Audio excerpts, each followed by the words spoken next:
Buenos días, buenas tardes. Damos la bienvenida a los y las asistentes a este seminario y foro sobre tendencias y eventos futuros clave en bioeconomía para el sector agroalimentario de Iberoamérica. Es un evento promovido por la plataforma de prospectiva agroalimentaria ProAgro. Esta plataforma ha sido impulsada por las academias de ingeniería de España y Venezuela con el apoyo del Centro de Estudios Prospectivos de la Universidad Nacional de Cuyo en la Argentina. Para las academias es de mucho agrado dar respaldo institucional a todos los centros de investigación que se han incorporado a esta iniciativa y que están hoy presentes manifestando su participación en la plataforma, que ha desplegado acciones de investigación, acciones de capacitación y de divulgación con el foco puesto en el futuro de la alimentación y la agricultura que sirve de soporte. La disciplina de la prospectiva es una herramienta que aporta maneras para construir escenarios deseados y acciones conducentes a su logro. A 5 años del 2020, hoy estamos convencidos de que no lograremos las metas definidas en 2015 y de que no se elaboraron con perspectivas de factibilidad. Buenos deseos, pero si uno quiere llegar a un buen puerto, tiene que tener garantía de seguridad. En nombre de la Comisión España y en el mío propio, les manifiesto nuestro agradecimiento por todo lo que hacéis para superar estos escollos. Vamos adelante, entonces vamos a darle continuidad, dando la palabra a Omar del Carpio, quien ha sido el artesano de esta obra, esta hermosa joya. Omar, tienes la palabra. Muchas gracias, Carmelo. Voy a darle el pase a María Gabriela García, quien va a ser nuestra conductora de este programa el día de hoy, ¿no? Ella es fundadora de Proyecta Más, ¿no? También parte del laboratorio de Prospectiva e Innovación BioFuture Lab, ¿no? Y digamos de los que hemos impulsado este proyecto del BioAgriFood. Entonces, Gabriela, por favor, estamos en buenas manos. Ayúdanos a que este evento salga hermoso. Gracias, Omar. Buenos días nuevamente con todos. Un gusto estar aquí. Bienvenidos a este seminario y foro internacional, Tendencias y Eventos Futuros Clave en Bioeconomía para el Sector Agroalimentario de Iberoamérica. Realmente estamos muy contentos de estar en esta primera sesión. De hecho, rodeados de personas, expertos con muchísima trayectoria, pero también jóvenes que están empezando, que están entrando en este mundo de la perspectiva del futuro y que realmente el futuro se trabaja en conjunto. Entonces, ahora voy a contar un poco sobre los objetivos de este evento. Buscamos que se puedan conocer estas tendencias claves de los estudios recientes en bioeconomía y en el sector agroalimentario. También presentar las tendencias claves que se desarrollaron en el estudio BioAgriFood Future Escenarios al 2030. Este trabajo se inició en el 2018 para que también tengan conocimiento de este proceso. Inició acá en Perú, así que, bueno, muy feliz de poder contarles y difundir este proceso también. Y estamos en proceso de actualización, por eso también este espacio justamente para escuchar qué cambios, qué novedades, hacer un repaso también de las tendencias que en ese momento se identificaron, a ver cómo estamos al día de hoy, y bueno, finalmente recoger las opiniones de expertos en temas de bioeconomía, en el sector agroalimentario, ¿no? Entonces, el programa es un programa muy rico, vamos a tener 2 presentaciones iniciales, la primera a cargo justamente de Omar del Carpio sobre tendencias claves del BioAgriFood Future 2030. A continuación, una presentación sobre tendencias claves en bioeconomía circular en el sector cárnico, un caso muy importante, justamente a cargo de Santiago Ferro y Rocío González de Argentina. Y luego pues tendremos un panel de expertos acerca de tendencias emergentes y eventos futuros, ¿no? Entonces vamos a empezar sin más preámbulo, con la primera presentación de tendencias claves del BioAgriFood Future 2030 a cargo de Omar del Carpio. Él, bueno, es experto en prospectiva y es gerente actualmente en Proyecta Más en Perú. Así que te doy el pase nuevamente, Omar, para que continúes con tu presentación. Muchas gracias, Gabriela. Antonio, veo que estás con Me otra estoy herramienta. conectando con el teléfono. Uy, perfecto, Antonio. Sí, no queríamos continuar obviamente sin Bueno, pues escuchar tus entonces palabras. es un placer para mí estar con vosotros en este seminario de ProAgro, para el sector agroalimentario en Iberoamérica. En el grupo iberoamericano representamos más de 900 millones de habitantes del mundo, un porcentaje muy importante. Si estamos todos juntos, todos nuestros países, podremos tener mucho más efecto y mucho más impacto en el resto del mundo. Nosotros los ingenieros muchas veces hablamos de ordenadores, modelos cuánticos, nuevos sistemas avanzados, cohetes, radios, pero el sector agroalimentario es fundamental. Los ingenieros haciendo grandes avances tecnológicos, primero hay que alimentarlos y eso toca al sector agroalimentario. No puede avanzar la tecnología si no avanza también el sector agroalimentario. Por supuesto que nos podemos aprovechar en el sector agroalimentario de los avances de la tecnología, pero si no hubiera musgos, helechos y líquenes, no habría vida. Que tenemos que cuidar los bosques y, por supuesto, la agricultura. Por eso hoy, que nos reunimos tantos países, que nos une el idioma y las costumbres, creo que podemos ser muy importantes en el desarrollo y en el suministro de nuestros servicios agroalimentarios a la humanidad. Por eso, primero nos felicitamos y luego deseo que esta reunión tenga continuidad en muchos más capítulos. Muchísimas gracias y que tengamos un seminario muy productivo. Muchas gracias, Antonio, por tus palabras, ¿no? Ahora vamos a ver un poco de todo, ¿no? Veo aplausos por ahí, me alegro mucho. Me encanta estos espacios intergeneracionales, ¿no? Creo que es importante promoverlos, ¿no? Obviamente hay sabiduría, también hay ímpetu, dependiendo los diferentes, y a veces yo le digo a Carmelo y otros colegas, la jovialidad de ustedes a mí me contagia, ¿no? Porque tienen mucha energía, mucho impulso, y es necesario que eso logremos no perderlo, ¿no? Sobre todo en este momento donde escuchas muchos mensajes de más bien desesperanza y desánimo. Yo creo que tenemos que poner esa cuota de la ciencia y la esperanza, como le decía un prospectivista a lo que es la perspectiva, ¿no? Es la ciencia y la esperanza. Pero bueno, sin más preámbulos, voy a entrar. Mi propósito no es presentar un, digamos, análisis de tendencias actualizado a la fecha, sino más bien todo lo contrario. He tratado de no, a pesar de sentirme tentado, porque obviamente hemos hecho muchos estudios ya desde el 2018 hasta hoy, que podemos decir que hay cosas que han cambiado, pero creo que es importante como hacer como una revisión de qué es lo que pensamos, lo que identificamos a partir obviamente de ese análisis del entorno, ¿no? Del 2018 con toda la literatura, talleres, reuniones que tuvimos, que eran las tendencias claves y ver qué cambió, ¿no? En qué no pudimos identificar, ¿no? O qué subestimamos, porque a veces no es que no esté identificado, sino está subestimado el impacto que iba a tener, etcétera, etcétera.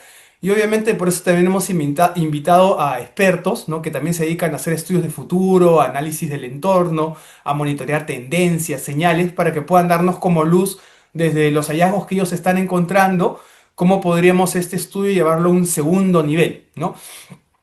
Entonces, voy a ir avanzando en mi presentación. Uy, perdón, creo que no me... Ahora sí, ya me respondió. Bueno, primero que nada, quiero darles un poco el contexto de qué es el BioAgriFood Future. Esto es una plataforma abierta de gestión de conocimiento que nace en el marco de una red de prospectiva e innovación que iniciamos aproximadamente por el 2017, si no me equivoco, y teníamos un componente de laboratorios de futuro, laboratorios de innovación, de prospectiva, en esa interfase buscar cómo podemos contribuir, ¿no?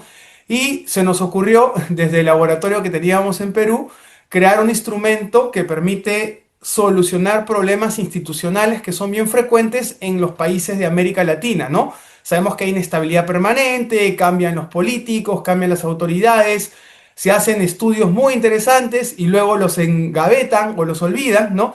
Y hay que estar un poco tratando de recuperar para que no se pierda este esfuerzo, ¿no? Porque obviamente hay un esfuerzo descomunal a veces para hacer una hoja de ruta, para hacer un ejercicio de prospectiva, políticas públicas.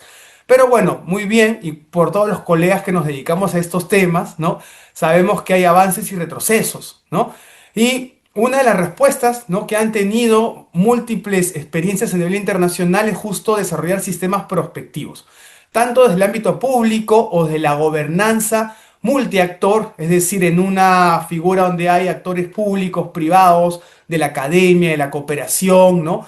Para poder dar sostenibilidad, afrontar desafíos en un contexto global, ¿no? Que no podemos evitar que nos sigan afectando, pero a la vez ir consolidando capacidades, ¿no? Porque obviamente estos temas de prospectiva se van consolidando en la medida que hacemos ejercicios recurrentes, tenemos grupos humanos que se especializan y obviamente van generando un stock de conocimiento, un stock de capitales que permiten sacar adelante una serie de ciclos recurrentes que van mejorando en el tiempo. Y bueno, ese esfuerzo entonces lo convertimos a través de BioFuture Lab en una unidad que da soporte a múltiples instituciones, en este caso enfocado en Perú, que fue el piloto, partiendo de una vigilancia o una inteligencia estratégica para conocer todo lo que está pasando, utilizando herramientas tecnológicas, ¿no? Tanto vigilancia tecnológica, comercial, competitiva, ¿no? Monitoreo, ¿no? Ahora obviamente en este contexto estoy seguro que todos estamos usando los que nos dedicamos a esta materia, inteligencia artificial, ¿no? Para procesar múltiples cantidades de datos, ¿no? De diferentes fuentes, ¿no? El diálogo de los actores, que para nosotros es súper importante, ¿no? Porque efectivamente ahí encontramos un valor que está, digamos, en el conocimiento tácito, en la experiencia, para finalmente poder definir cómo podemos construir escenarios donde focalizamos el análisis de ciertos elementos y de esa manera construir a los instrumentos que los actores, ¿no?, que trabajan políticas y de los ecosistemas de innovación están impulsando. En este caso, agendas en cadenas de valor, planes, ¿no?, sectoriales, hojas de ruta, ¿no?, para temáticas. Ahora la economía circular, por ejemplo, despegó muchísimo. Cuando nosotros hablábamos estaba todavía como recién sonando suavecito, ¿no? Pero ahora ya tomó fuerza. La bioeconomía, que era uno de los temas que nos interesaba mucho, ¿no? Y esto de acá nos ha permitido crear todo un sistema para generar información, dinamizar redes que finalmente aterricen en ideas de proyecto y con estos partners, porque para nosotros la política del BioAgriFood es un crowdfunding, un crowdsourcing, colaboración extrema, de tal manera que nuestros partners que aportan recursos monetarios o no monetarios, luego también puedan ser gestores de iniciativas que promuevan las innovaciones, servicios empresariales, incubación de proyectos, ¿no?, dependiendo su ámbito de acción. Y así entonces dinamizamos ese ecosistema de investigación, desarrollo, innovación y emprendimiento que requieren nuestros países. Esto de aquí nos llevó a un resultado, ¿no?, de tendencias y desafíos, ¿no?, que ahora voy a presentar. Voy a tratar de ir con los tiempos, quiero respetar obviamente el periodo de tiempo que tengo, no sé, no me voy a entrar a los detalles, pero quiero que tengamos como el big picture, ¿no?, o la figura grande de todo lo que habíamos mirado en ese momento, para luego poder tener una presentación adicional de algo más actual, que ha trabajado Santiago con Rocío, que creo que va a ser muy interesante desde el enfoque de bioeconomía circular.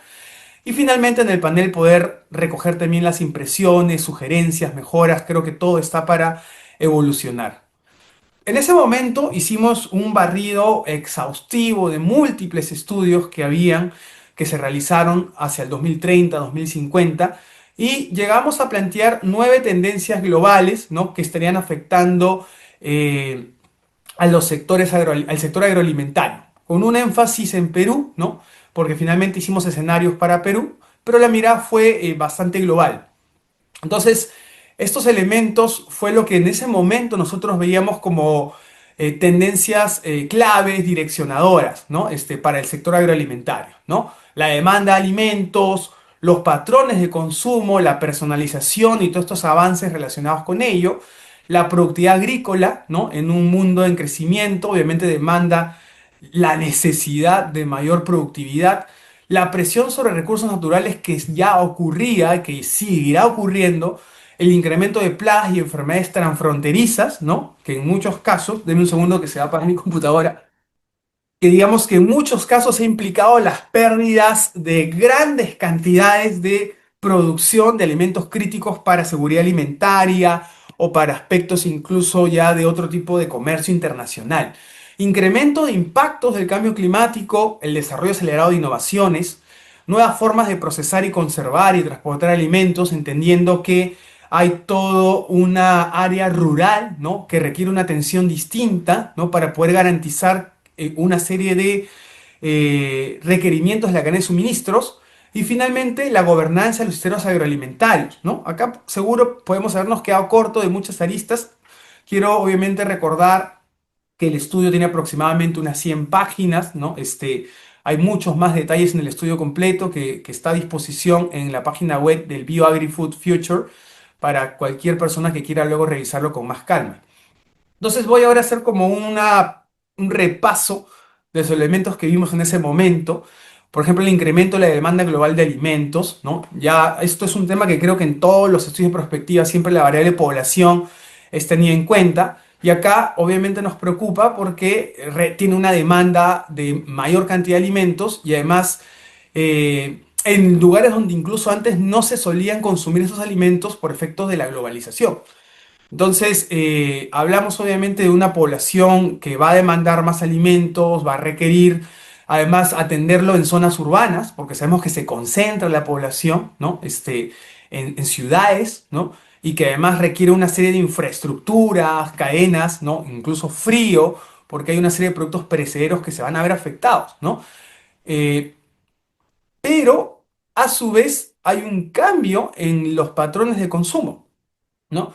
Sin embargo, para nosotros somos muy entusiastas, obviamente, de todos los enfoques hacia la sostenibilidad, ¿no? Como, digamos, como laboratorio, como equipo, es nuestro feeling, ¿no? Nuestro corazón late, ¿no? En ese ritmo, pero también tratamos de mirar la data con cuidado, porque a veces eso nos sesga, ¿no? Y una de las cosas que nos sorprende en los estudios de ese momento, no sé cómo ha cambiado hoy, porque sé que han habido cambios, no he entrado en los detalles todavía, pero por ejemplo el tema del consumo de carne, ¿no? Era creciente hacia el 2050 en la mayoría de estudios, o sea, que iba a incrementar y principalmente por la influencia del consumo de los países de Asia, ¿sí? Tanto cárnicos como lácteos, ¿no? Simultáneamente con los otros elementos alternativos que se están dando, ¿no? Que tenemos, de hecho, en la red logramos hacer un estudio sobre proteínas alternativas, donde también se han discutido estos temas, ¿no? Y podemos igual sugerir dónde ubicar este tipo de información. Y bueno, esto de acá obviamente, pues, por ejemplo, consumo per cápita de carne, para que tengan una idea, ¿no? Un incremento, o sea, no solamente es que aumenta la población, sino que también aumenta la cantidad de alimentos que están consumiendo, ¿no? Entonces, esto tiene otro efecto, incluso hace mucho más la gravedad del efecto de este tipo de situaciones de crecimiento de población, ¿no? Porque ya sabemos todo lo que implica, obviamente, el consumo de carne y todo esto en términos de sostenibilidad. Y esto de aquí además se ve de manera diferenciada, ¿no? Dependiendo en qué parte del el mundo te ubiques. Pero lo que más curiosidad nos da es que el crecimiento es más fuerte en los países en desarrollo. Y entendemos los que ya venimos haciendo esos estudios que se explica principalmente en China e India gran parte de lo que está pasando acá. Entonces eso, como podemos ver, los saltos de crecimiento se ven fuertemente aquí, ¿no? Entonces, eso también significa otra situación, que incluso está creciendo más fuerte donde hay más población. Y podemos ver cuáles son los que se anchan más, digamos, su contribución, por ejemplo, en términos de consumo calórico, ¿no? Y esto a nosotros también nos sorprendió mucho en este estudio, ¿no? Como la fuente animal es la que más se expande a futuro, ¿no? O sea, es la que más va a tener contribución, ¿no? En el consumo de alimentos que va a tener la población. ¿No? Obviamente podemos hablar del plan base y todo este enfoque que creo que muchos tratamos de promover, pero esto era lo que un poco encontramos en ese momento, ¿no? Y una, obviamente, las preocupaciones. De hecho, hay muchos estudios, ¿no? Que se han hecho tanto en Europa, Francia, donde se ve que esto es algo que ya está bastante evidenciado en los estudios de prospectiva, que no es fácil de cambiar este comportamiento. Pero a la vez tenemos temas emergentes, tenemos una serie, digamos, de otras señales de a dónde podría ir el futuro, ¿no? Futuros alternativos, con nuevos tipos de alimentos, ¿no? Y los avances que se están dando post pandemia, por ejemplo, con la carne in vitro, es alucinante, ¿no?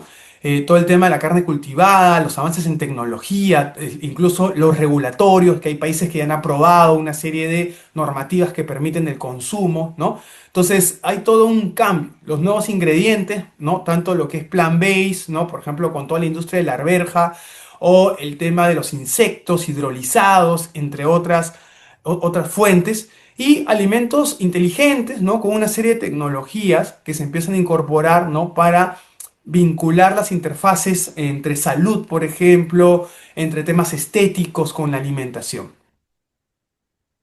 Alimentos funcionales sigue teniendo un papel importante, ¿no? Por ejemplo, sobre todo cuando estamos con una búsqueda de retardar el envejecimiento, si es posible rejuvenecer, ¿no? Que también conocemos que hay toda esa tendencia, entonces lo funcional sigue teniendo un papel interesante.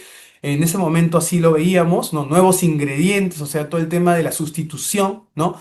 En este caso muy orientado a sustitución de derivados o productos de origen animal. Todo el tema de la transparencia, trazabilidad, ¿no? Las herramientas de seguimiento, por ejemplo, que te permiten ver la cadena de suministros en tiempo real, ¿no? Y esto también buscando contribuir el tema de la tecnología para, por ejemplo, cocina de alta gama o robots, ¿no? Todos estos avances que se identificaban en ese momento. Ahora podríamos reflexionar qué tanto ingresó al mercado, ¿no? Este tipo de cosas ya para un usuario, digamos, común, ¿no? En el tema de la mejora de la productividad, ¿no? Por otro lado, pues se veía que hay un área en juego importante de cultivo para poder lograr esto, ¿no? Y de hecho era bastante importante la cantidad que se requiere para poder cubrir las necesidades. Y obviamente para los que nos dedicamos a los estudios en el sector alimentario, sabemos que no es que está creciendo el área disponible para cultivo, sino todo lo contrario. Por eso es que el tema de la productividad y el rendimiento no es un tema menor, ¿no? Porque no estamos todavía solucionando la recuperación de suelos a la velocidad que necesitaríamos para poder atender estas demandas. Y obviamente esto de aquí, pues mirando los cultivos más estudiados a nivel internacional, te va mostrando que hay pues una serie de limitaciones para poder abordarlo y esfuerzos, ¿no? Que permitan salvar esta situación en diferentes elementos, ¿no? Acá vemos algunos casos, ¿no?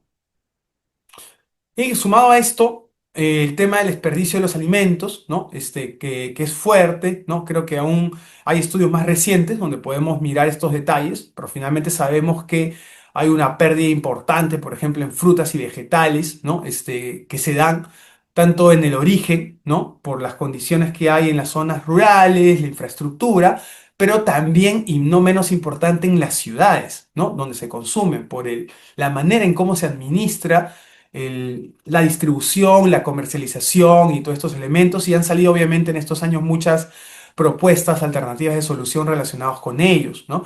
Entonces acá nos encontramos obviamente con otro de los desafíos, ¿no? De los que tenemos que abordar en términos de productividad, ¿no? Pero con una perspectiva distinta.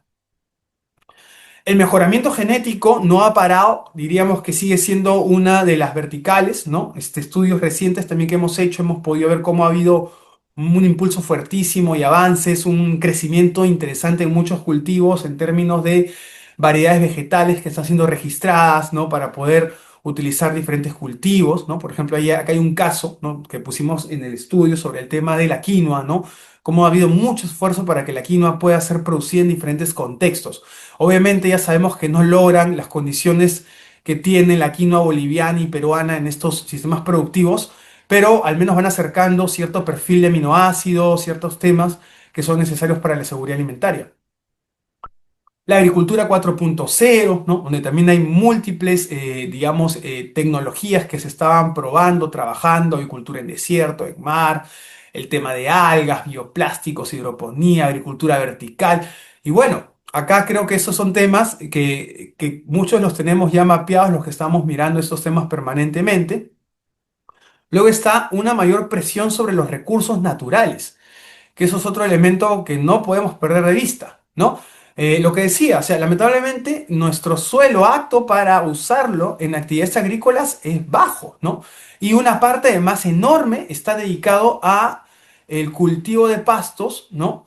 Y también la alimentación animal. Entonces, de por sí hay una cantidad bastante pequeña si entendemos cómo está disponible esto actualmente. Y lamentablemente las tendencias nos dicen que el suelo disponible va disminuyendo en el tiempo y la población sigue aumentando. Entonces, acá tenemos un problema grave, ¿no? Que tenemos que afrontar para ver cómo vamos a solucionar nuestros problemas relacionados con agricultura y alimentación. La participación de superficie y rendimiento, ¿no? Y acá vemos la importancia. América Latina y el Caribe es importante, o sea, es el segundo más importante después de Asia del Sur y el Este en términos de lo que representa. Entonces, tenemos un papel importante para poder alimentar al mundo. Todos lo sabemos, creo que el resto del mundo también lo sabe. Podemos mirar cómo se comportan el comercio internacional, cómo se comportan una serie para ver el papel que tiene América Latina.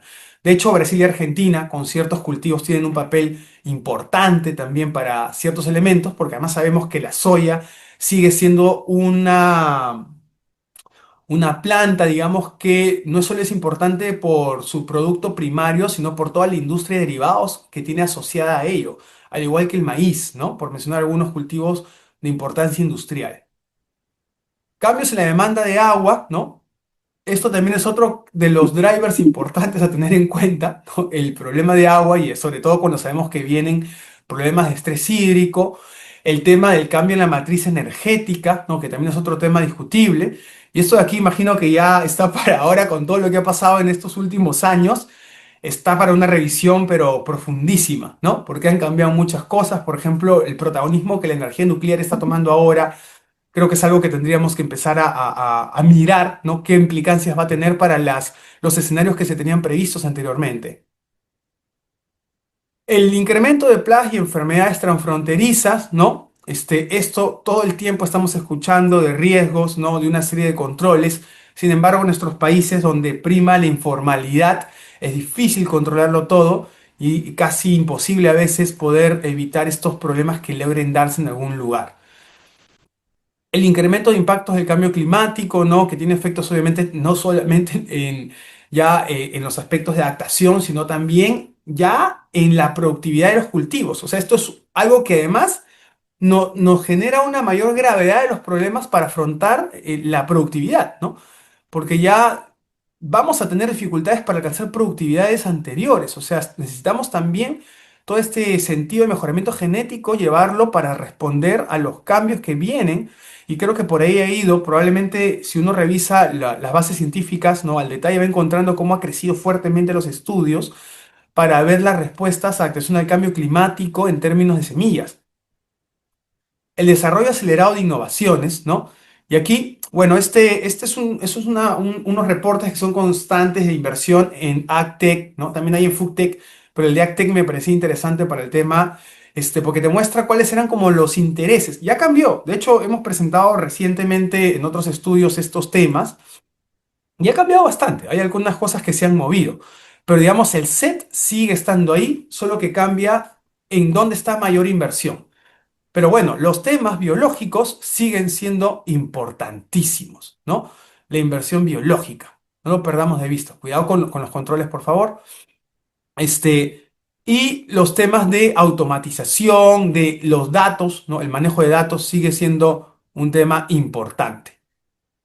Las granjas verticales era un tema que encontrábamos también, nos llamaba mucho la atención el caso de Japón, de por ejemplo esta producción de lechuga totalmente automatizada, que incluso llegaban a integrar la logística, ¿no? Para que no haya la necesidad que hayan muchas personas, ¿no? Trabajando en este espacio. Ya hablamos de la agricultura y la ganadería celular como otras disrupciones importantes. Nuevas formas de procesar y conservar, y esto desde la perspectiva principalmente rural, ¿no? Porque obviamente se necesitan materiales para ayudar a conservar, empacadoras móviles, preenfriamiento, deshidratación para pequeños agricultores, procesadores móviles cerca de la granja, fábricas modulares, o sea, hay una serie de elementos que veíamos interesantes para poder afrontar estas dificultades justo que hemos mostrado anteriormente.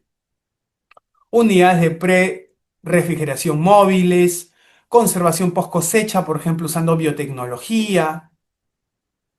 Y por último, y aquí estaría llegando al final, ¿no? Como decía, la idea es no hacer una presentación extensa, sino breve y más bien poder escuchar luego a nuestros invitados, ¿no? Qué novedades, qué cosas deberíamos revisar, cómo podemos hacer una actualización efectiva y potente de este trabajo realizado, pero ya para generar un estudio que permita no solamente tomar decisiones y ayudar a los tomadores de decisiones en Perú, sino en los países de Iberoamérica. Y por último, entonces, gobernanza de los sistemas agroalimentarios. Acá habían varios elementos, entre ellos los ODS, ¿no? Que no lo he mostrado porque creo que es algo que ya está como bastante tocado. Pero uno de los temas que sí nos llamó mucho la atención fue el tema de la concentración del poder, es decir, cómo se empiezan a privatizar, ¿no? Y empezar a tener mayor control sobre el suelo agrícola, que sabemos que es escaso, ¿no? Cada vez hay más empresas que tienen más control de la tierra, ¿no? Y esto obviamente va a tener implicancias en cómo va a operar los negocios agrícolas, ¿no? Cómo va a operar la industria de alimentos, cómo va a operar la industria agrícola, ¿no? Entonces, acá es otro elemento a tener en cuenta, ¿no? Como, por ejemplo, solo el 1% gran escala ya maneja el 65% en el 2016, ¿no? Han pasado ya, 9 años, o sea que esto seguro que cambió. ¿No? Entonces, tenemos que mirar todas estas implicancias que tiene para nuestro sector agroalimentario, ¿no? Para estar preparados y obviamente poder diseñar mejores políticas en nuestros países. Bueno, eso sería todo de mi parte, ¿no? Creo que acá me quedaría, ¿no? Y nuevamente, Gabriela, te doy la posta para continuar con el Muchas, programa. muchas gracias, Omar, por la presentación. De hecho, interesante poder ver cuáles eran esos escenarios en el 2018, hace casi 7, 8 años.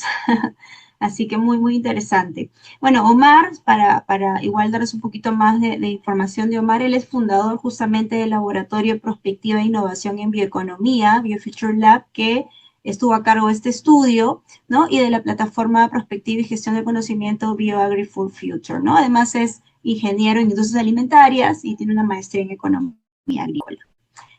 Ahora vamos a pasar a nuestra siguiente presentación magistral, ¿no? Acerca de las tendencias claves en bioeconomía circular en el sector cárnico, a cargo de Santiago Ferro Moreno, investigador del CONIET de la facultad, del FAUN de la Universidad en Argentina. Voy a dar un breve resumen, disculpen acá, de él con mayor detalle, de la Facultad de Agronomía, disculpen que tenía las siglas, la Facultad de Agronomía de la Universidad Nacional de La Pampa, en Argentina. Él es licenciado en Administración de Negocios Agropecuarios, director en Ciencias Económicas, investigador independiente del CONICET, y además es profesor titular de Estrategias en Sistemas Agroalimentarios y Costos para la Administración, director de la Maestría en Administración Agroalimentaria y director de la revista Negocios Agroalimentarios.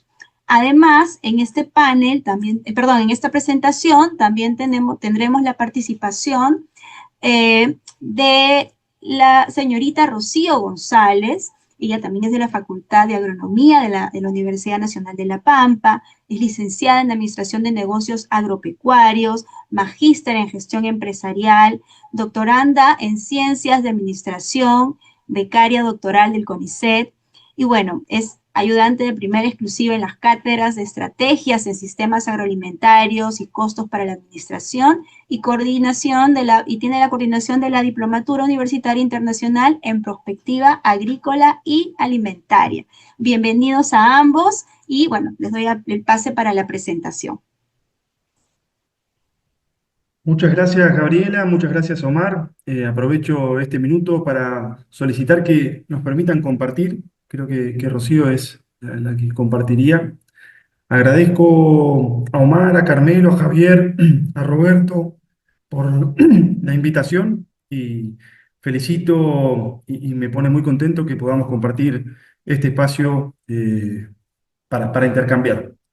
Bueno, ahí estamos, ya estamos con la presentación, así que entiendo que estamos en condiciones. Mi nombre es Santiago Ferro Moreno, me acompaña Rocío González. Nosotros vamos a trabajar sobre el tema tendencias claves en bioeconomía circular en el sector cárnico. Ambos pertenecemos a la Facultad de Agronomía de la Universidad Nacional de La Pampa y a CONICET, y estamos trabajando desde hace tiempo en dinámicas prospectivas y bioeconomía circular en tres sectores concretos de la provincia de La Pampa y de Argentina en general: el sector cárnico bovino, la trama láctea, o sea, toda la parte de productos lácteos, y el sector forestal de productos nativos.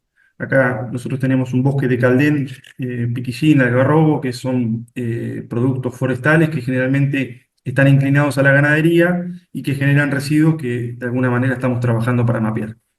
La intención de esta presentación es, en un breve tiempo, contarles un poco la dinámica. Al principio, Rocío les va a exponer el marco y los resultados que tenemos en la ganadería con el mapeo de vigilancia tecnológica y el análisis para proponer medidas públicas y privadas en torno al sector cárnico.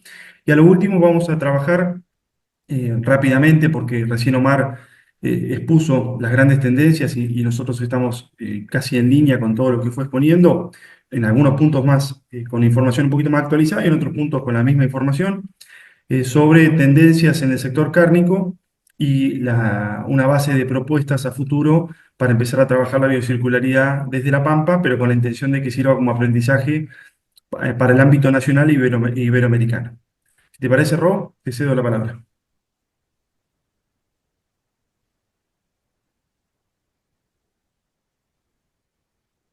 ¿Se escucha bien?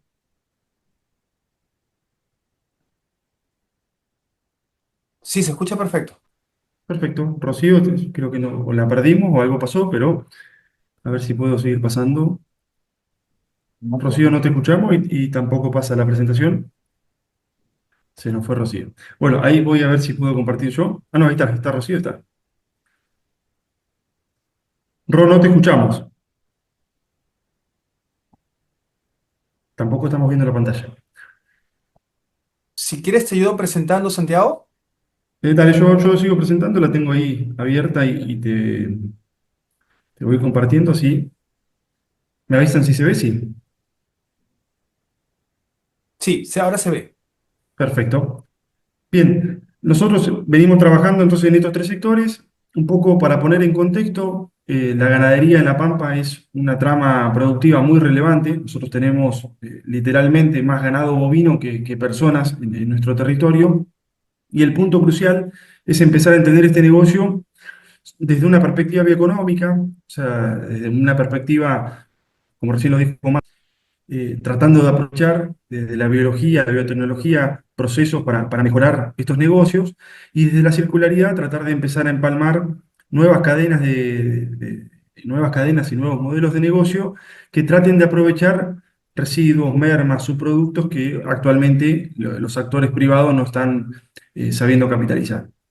La provincia de La Pampa tiene un eje central en el sector cárnico, principalmente por su importancia estratégica en ocupación territorial. Están todos la actividad ganadera está en todos los departamentos de la provincia. Tiene frigoríficos que demandan mano de obra calificada y que se dedican a exportar, o sea que generan divisas. Eso es muy importante para muchas microrregiones. Articula con otras tramas, por ejemplo, maíz, soja, cebada, para el lado primario, y para el lado secundario o terciario, todo lo que tiene que ver con alimentos balanceados, producción de distintos derivados que tiene el sector cárnico. En este sentido, lo que hemos detectado como una demanda es una potencial transición, porque hay productos, es una cadena que aprovecha mucho al animal, pero hay productos que no están, subproductos y mermas que no están generando ningún tipo de negocio y serían desperdicio y una carga social, y una carga ambiental. Siempre estuvimos trabajando con los ODS, coincidimos ahí con Omar, que bueno, ha quedado un poco trillado, y también con esta afirmación de que no llegaremos a 2030 a cumplir con las metas. Es un poco una baja en el estímulo para utilizarlo, pero siempre lo tenemos como una referencia para ver de alguna manera cómo termina impactando lo que venimos trabajando. El desafío actual que nos venimos planteando es que hay una gran cantidad de residuos que hay que cuantificar y hay que buscarle un destino para que no sea una carga ambiental, sino que sea una oportunidad de negocio. En ese marco, nosotros para contarle, el animal es un animal que es súper aprovechado. tiene multiplicidad de cortes. Nosotros en la Argentina, nuestro consumo de proteína animal está basado en la ganadería bovina, si bien van tomando importancia relativa la carne aviar y la carne porcina, a diferencia de lo que es el promedio mundial, nosotros tenemos mucho consumo de carne bovina en general y una cultura bastante arraigada en ese sentido.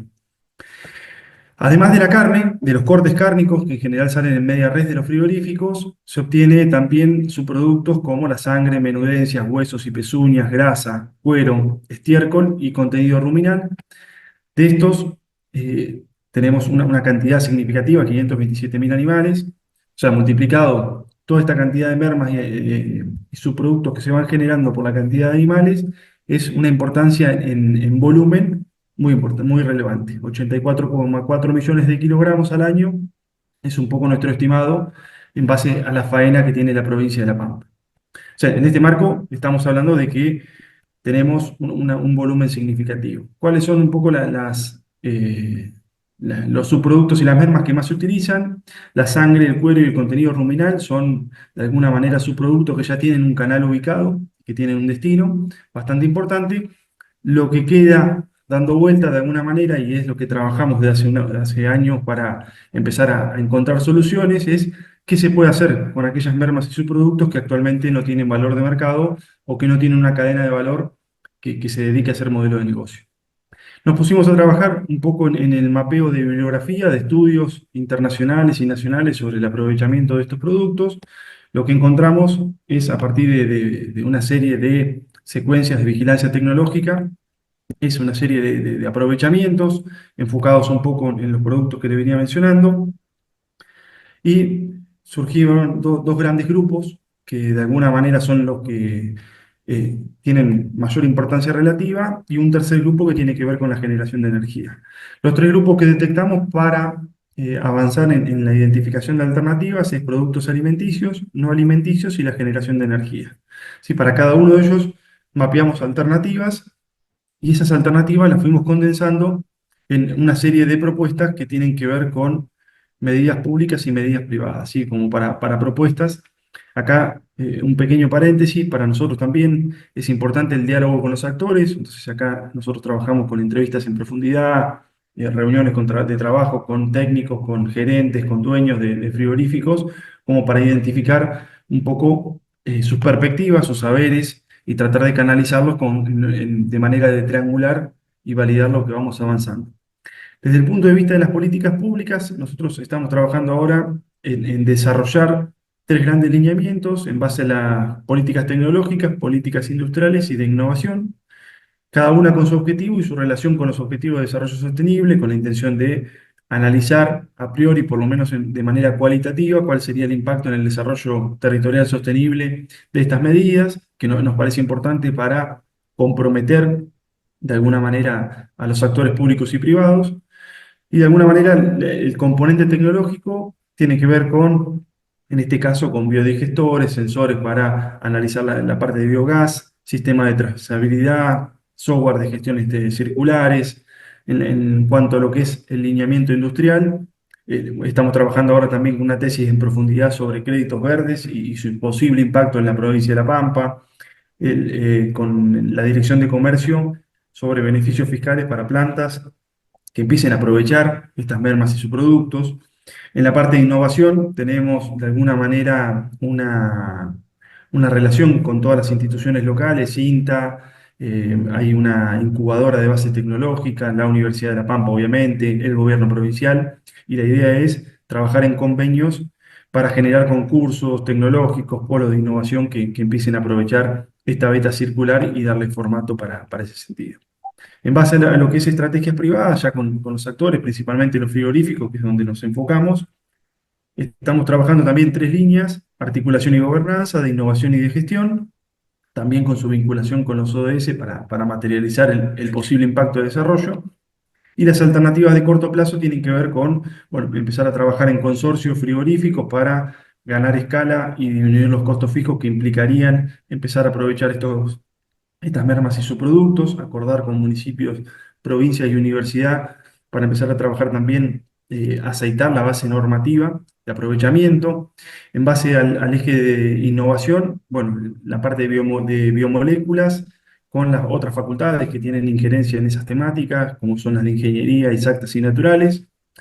Trabajar suplementos, ingredientes con otros casos a nivel internacional para ver si podemos capitalizar la curva de aprendizaje.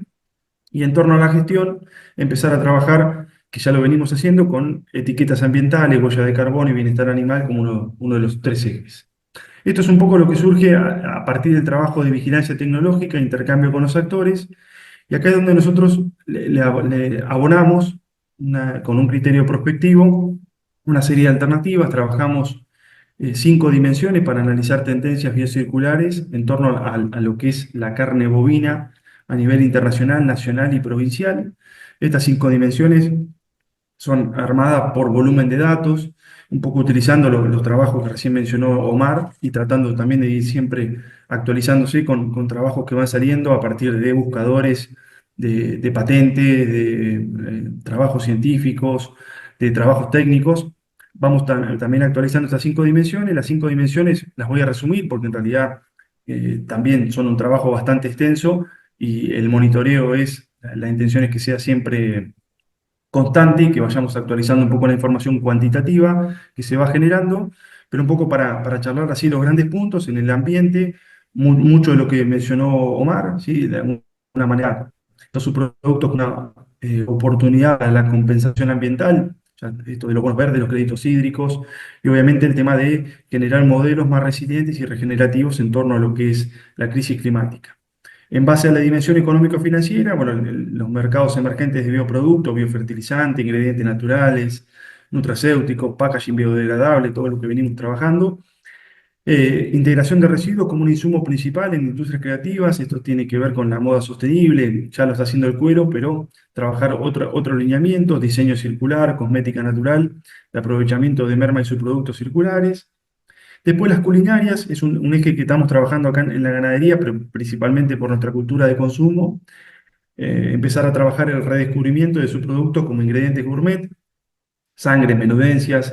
Esto tiene que ver con una corriente que es la gastronomía circular y la cocina de aprovechamiento, que es un poco el foco, que no está muy madura, pero es incipientemente interesante. Y después, obviamente, el posicionamiento de productos locales como, de alguna manera, un marketing orientado a la reutilización identitaria y circular de productos nuestros. Por el lado de las tecnológicas, bueno, tecnologías de fermentación, de precisión, inteligencia artificial para trabajar la trazabilidad y la merma y la logística y hacer buenos cálculos con buenos volúmenes de datos. El blockchain para certificar la circularidad y el impacto que genera cada producto que vamos consumiendo, así que eso sería un poco los grandes ejes que estamos trabajando ahí. Y en demográfica y cultural, bueno, obviamente urbanización creciente, aumento demográfico y envejecimiento poblacional como tres ejes que recién los planteó Omar y lo estamos utilizando. Esto de alguna manera deriva o se vincula con la cadena cárnica en torno a la demanda de proteínas funcionales, alimentos de fácil digestión, trazables, saludables, que es un poco lo que venimos detectando. Y el consumo consciente, si bien ahora en términos de nicho, poco valor relativo, pero que de alguna manera valoran los productos de residuo cero o con una historia productiva circular o trazabilidad social. Esto para dar un poquito más de condimento, nosotros en el trabajo que venimos haciendo lo vamos vinculando con la ética, geopolítica, la infraestructura, la normativa, que por tiempo no voy a contar ahora, pero le vamos dando otra impronta como para empezar a entender también en términos posicionados cómo afecta a la provincia de La Pampa en particular. A partir de esto, lo que fuimos generando fueron alternativas de aprovechamiento, ya no tanto basadas en la vigilancia tecnológica y en la opinión de actores, sino más bien en las tendencias que se pueden llegar a generar a partir del mapeo que fuimos realizando. Y acá para mencionar 10, que es un poco lo que nos permite el tiempo, rápidamente, sí, BioUps territoriales, que de alguna manera serían centros modulares regionales para transformar. Esto de alguna manera tiene que ver con trasladar lo menos posible a los productos, generar este tema de consumo kilómetro cero y en torno a la matriz energética disminuir la huella que tienen los productos. Plataformas digitales circulares, ¿sí? Con blockchain para intercambio, trazabilidad de productos, etiquetado inteligente con sello de inteligencia artificial para informar al consumidor en tiempo real el impacto que puede llegar a tener el producto, franquicias biocirculares, pensar desde una cámara empresaria o desde el Estado provincial o nacional, de alguna manera, unidades de negocio que se permitan replicar en territorio, en gobiernos locales y que tengan que ver con la biocircularidad. Cocina circular local, ¿sí? Tratar de trabajar con gastronomía identitaria para aprovechar todas y son locales y originarios y que obviamente podrían traer para empezar a trabajar esa impronta. Bonos de circularidad que tengan que ver de alguna manera con un planteo más local, ¿sí? Más provincial. Biotextiles ganaderos, esto tiene que ver con el tema de la moda, además de cuero ecológico, tintas biológicas, polímeros de diseño industrial. Una app vinculada a la trazabilidad ética, ¿sí? Que tenga que ver con generar conciencia en los productos y que se va generando a partir de los perfiles con métricas de circularidad específicas. Fermentación de precisión, ¿sí? Con ingredientes funcionales probióticos para involucrar en cadenas de valor ya existentes y darle valor agregado. Y por último, estamos en la línea de certificación territorial con un sello que realmente agregue valor y que permita a los actores empezar a traccionar, disminuir los costos de transacción y percibir mayor valor agregado en lo que demanda el cliente a futuro. Estas 10 líneas las estamos trabajando en 2040 con la intención de darle valor agregado y empalmarlo con las necesidades estratégicas que tiene la trama ganadera de la provincia de La Pampa.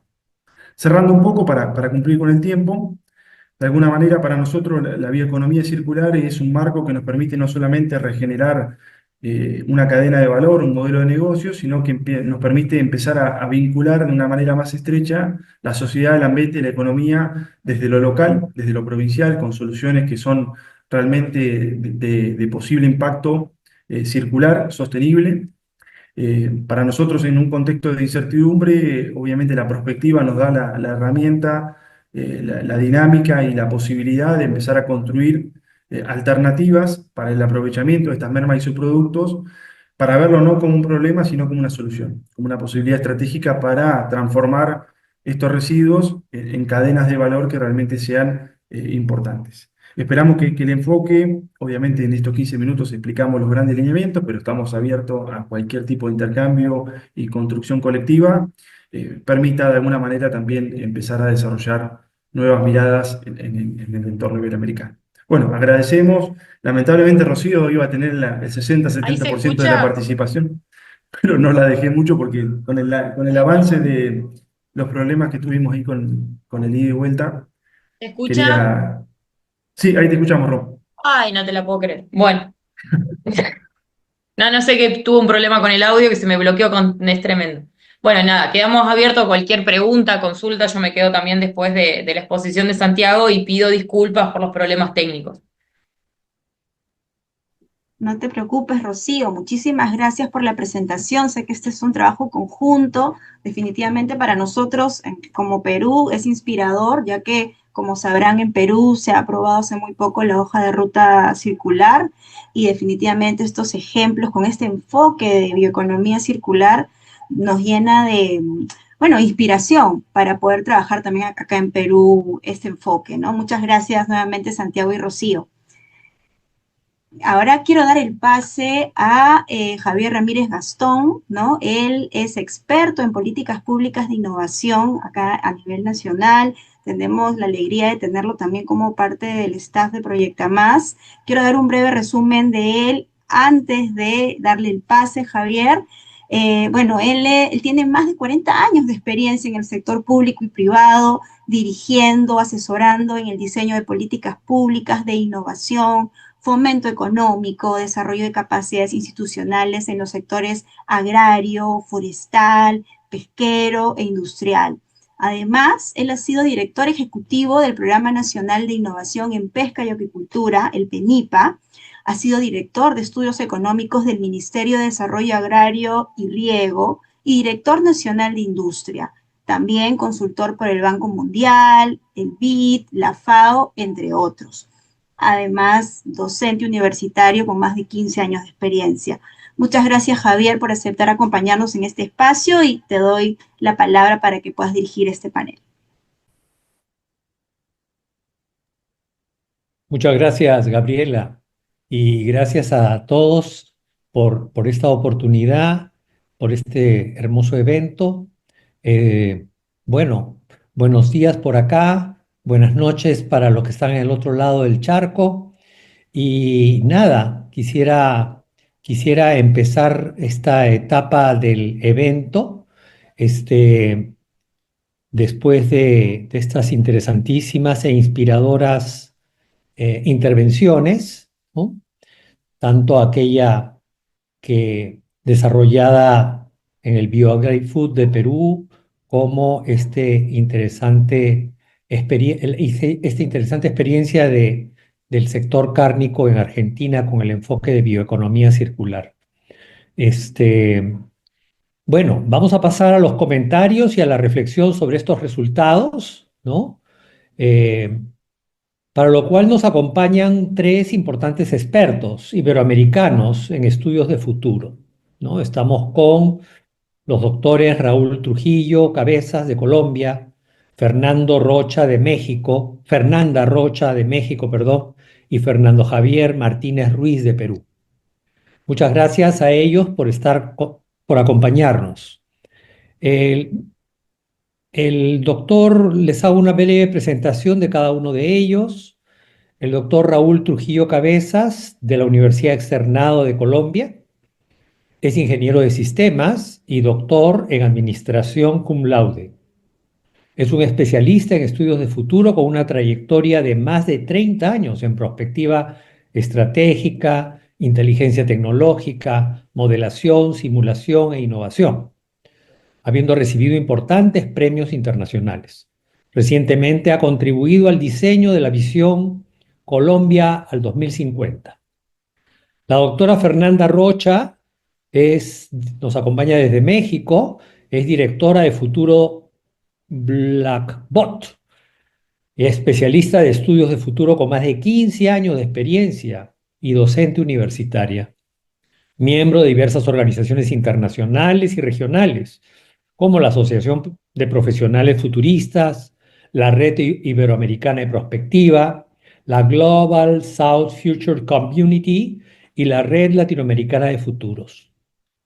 Por otro lado, también tenemos la presencia del doctor Fernando Javier Martínez Ruiz. Él es economista con posgrado en finanzas y consultor en políticas públicas comerciales. Actualmente es director general de investigación y estudios sobre comercio exterior del Ministerio de Comercio Exterior y Turismo de Perú.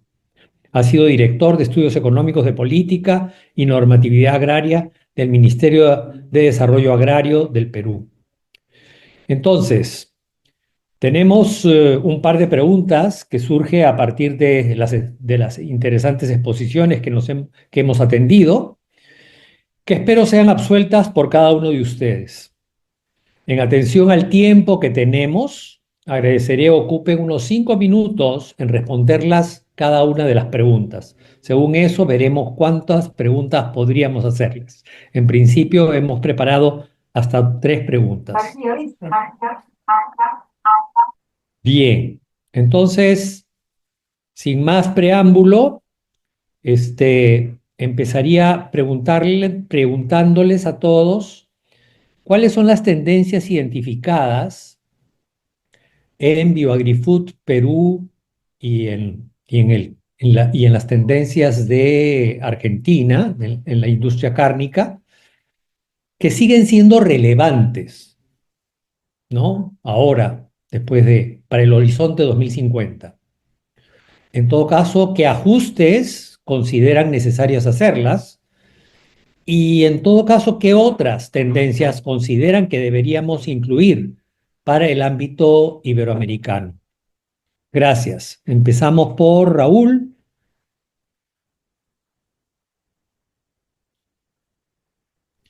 Buenos días a todos, a todas. Buenas tardes a los que están más lejitos. A ti, Javier, muchas gracias por el espacio y la oportunidad de compartir estos minutos. Muy interesantes las presentaciones que han hecho anteriormente. Ofrecen un panorama amplio y obviamente llenan de entusiasmo escuchar ese tipo de esfuerzos que están haciendo en los diferentes entornos de aplicación que acaban de mostrar. Ante tu pregunta sobre tendencias identificadas, uno podría mencionar muchas. Yo quisiera como centrarme en dos grupos principales, porque por supuesto uno podría abordar temas que tienen que ver con los sistemas alimentarios sostenibles, digitalización, automatización, asuntos de seguridad alimentaria o nutrición, y por supuesto tienen que ver también con adaptación climática que juegan allí en estos asuntos, pero quisiera concentrarme en dos en particular. Uno que es en general la innovación biotecnológica y otro que tiene que ver con la gobernanza. En el primero, aquí aparecen cada vez mejores oportunidades para hacer mejoras genética, principalmente usando edición genómica, CRISPR, que todos conocen como el mecanismo, digamos, de mayor uso para este tipo de procedimientos, y la generación de, digamos, de nuevos desarrollos de productos a partir de, por ejemplo, de aprovechamiento de biomasa residual que sale de los procesos agrícolas, esos en términos iniciales.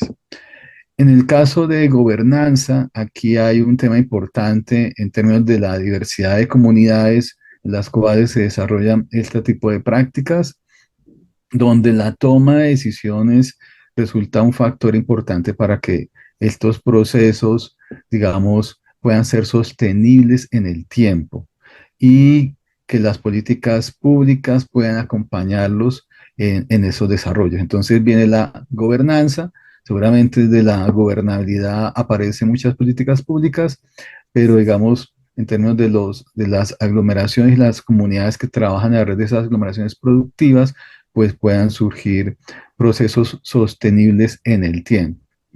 Y ahí aparecen algunos derivados importantes que uno debería mencionar que desencadenan, digamos, este tipo de tendencias. Uno es reconocimiento cada vez mucho más importante en el caso nuestro, en América Latina, y es lo que tiene que ver con nuestra biodiversidad. Ese es un elemento esencial que debemos aprovechar. Seguramente muchos paquetes tecnológicos son desarrollados localmente, son adaptados desde ofertas foráneas, pero una de las distinciones importantes las cuales nosotros deberíamos hacer es sobre nuestra biodiversidad. Teniendo en cuenta esa biodiversidad, pues entonces tendríamos que hablar a qué nos referimos con biodiversidad. Y se refiere pues obviamente a esa variación de formas de vida que manifiestan digamos, una alta cantidad de variación genética, obviamente también de poblaciones, de especies, de comunidades o aún de ecosistemas y paisajes, ¿no? Esa es como una definición muy breve de biodiversidad, dado que nuestros países son y están catalogados entre los más biodiversos del planeta. Si nosotros tomamos toda Iberoamérica y aún solo particularmente Suramérica, pues la región más biodiversa del planeta. Entonces, allí en estos procesos que estamos comentando, deberían ser considerados este patrimonio, porque obviamente tenemos diferentes tipos de biodiversidades, ¿no? La propia diversidad genética, la diversidad específica que sea por especies y la diversidad que sea en términos de ecosistemas y comunidades. Y ese no resulta un asunto menor, porque deriva en otro tipo de, digamos, de tendencias que podrían tener que ver con estos desafíos de aquí al 2050. ¿Y cuál sería esa segunda ola de, digamos, de tendencias que uno podría tener en cuenta acá? Una, sustancialmente importante, es el tema que cada vez se nota en muchos más ámbitos de interacción e interés, es el reconocimiento de saberes tradicionales. Yo puedo usar, sofisticar procesos de base tecnológica, por ejemplo, pero hoy en día la inclusión y protección de ese patrimonio biocultural y de conocimientos ancestrales o tradicionales debe jugar un papel cada vez sustancialmente más relevante para todos. El otro que deviene de estos comentarios es lo que tiene que ver con conflictos hidrosociales, en el caso específico de disponibilidad de agua o escasez de ella, que ya la estamos viendo cada vez más, y por supuesto una posición frente a lo que se llama biotecnología disruptiva y alimentos sintéticos, en términos de cómo desde nuestro quehacer y nuestras cadenas enfocadas en esa bioeconomía enfrentamos desafíos como ellos. Y para cerrar ahí el panorama de tendencias, pues no menos importante podría ser hablar de patrones de consumo y cultura alimentaria.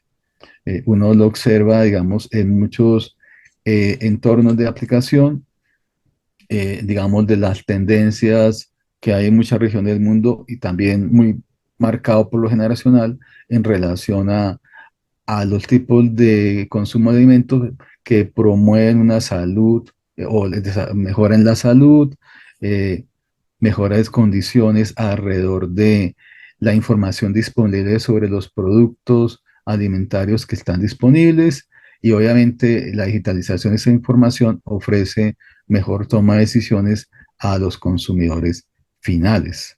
Entonces, ese abanico de tendencias podrían ser algunas a tener en cuenta y yo simplemente cerraría mencionando que el tema de biodiversidad, el asunto de diversidad, es algo que debemos tener como uno de esos elementos claves para desarrollar estas oportunidades que hoy en día estamos madurando y seguramente seguiremos desarrollando.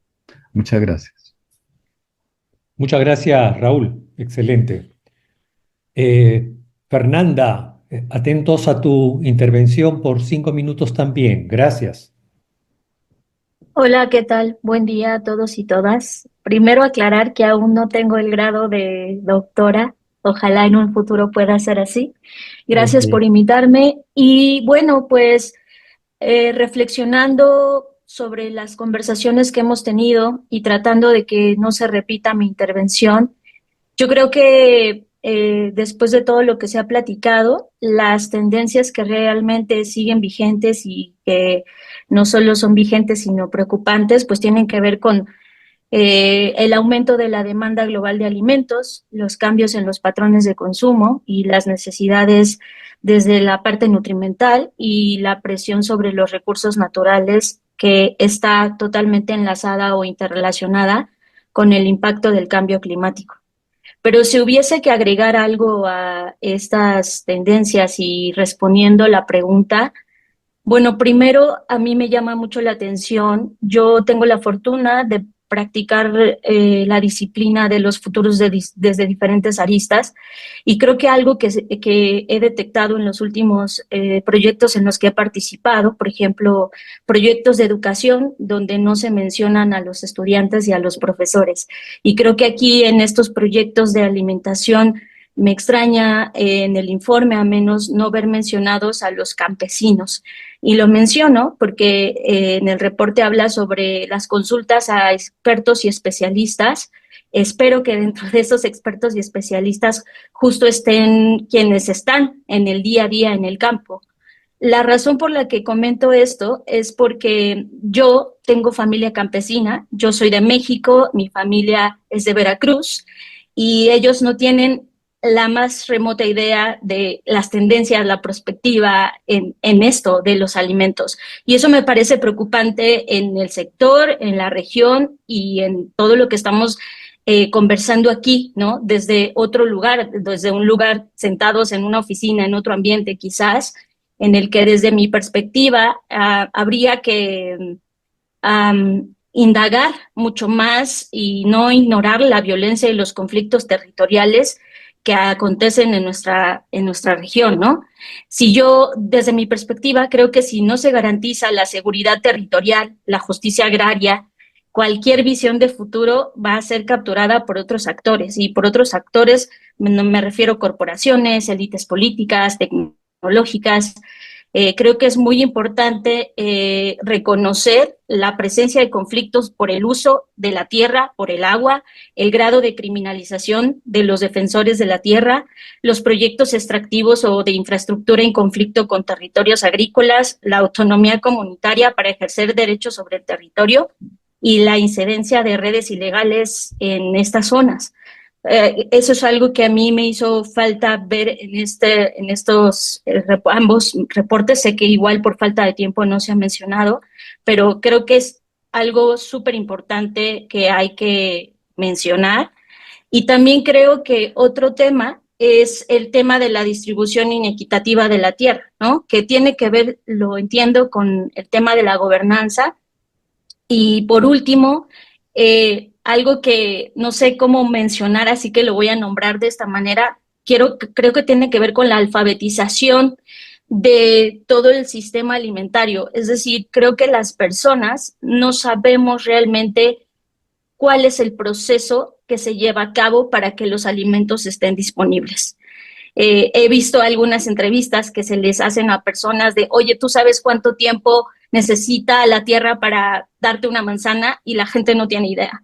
Creo que en medida que se sensibilice a las personas de los procesos que se requieren para que los alimentos lleguen a nuestra disponibilidad, es muy importante también para sensibilizar y sobre todo en esta parte que se habló del desperdicio, etcétera, entendamos cómo llegan los alimentos a nuestras mesas y desde ese lugar entonces sí poder hablar de soberanía, de gobernanza.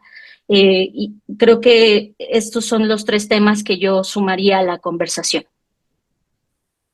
Mil gracias, Fernanda. No, excelente, excelente tu intervención. Ya más a la reflexión sobre estos temas sociales y de gobernanza que son bien, bien importantes. Gracias. Ahora tenemos la presencia de nuestro querido colega Fernando Javier. Por favor, Fernando, atentos a tu intervención también por 5 minutos. Muchas gracias, Javier. ¿Se me escucha? Sí, sí, perfectamente. Gracias. Sí, bueno, yo voy a hacer unas reflexiones en relación a algunas de las tendencias que ya se han desarrollado y creo que son importantes desde el lado de su vigencia, ¿no? Casi en la misma línea de lo que mencionaba Fernanda también y Raúl. Uno de los elementos y una de las tendencias que al menos desde mi punto de vista eh, generan mucha discusión e importancia en el momento actual, están relacionados con estos cambios de patrones de consumo.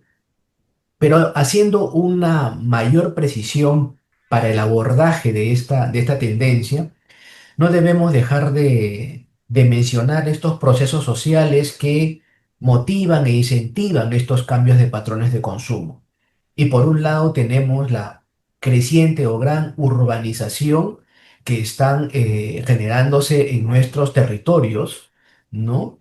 Y que obviamente está generando un proceso de traslado de la población desde las zonas rurales hacia las zonas urbanas y una mayor presión allí para esta disponibilidad de alimentos por un lado y por otro lado el abordaje de estos cambios de patrones de consumo porque finalmente estas personas van a adoptar nuevos comportamientos. Pero por otro lado también es importante mirar estos cambios de patrones de consumo en términos de los cambios también en la composición de la estructura etaria de la población. Me refiero específicamente al creciente envejecimiento que tiene la población.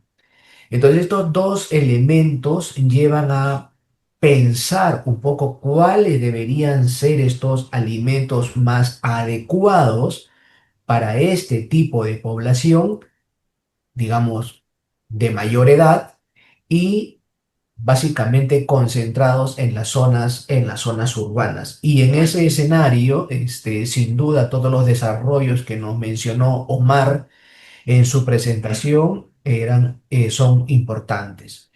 Pasando efectivamente por una de las tendencias que también están señaladas en los documentos, que es el desarrollo acelerado de innovaciones, cómo empezar a desarrollar nuevos alimentos o nueva tecnología que ayude a la producción de alimentos justamente para este tipo de poblaciones. Y aquí surge algo muy interesante porque definitivamente el desarrollo de la tecnología para la producción debe ir acompañado también de una mejora de la tecnología en la producción misma. Y eso se logra a través de, por ejemplo, tecnologías para el mejoramiento genético de los productos, de los alimentos que llegan a nuestra mesa, ¿no?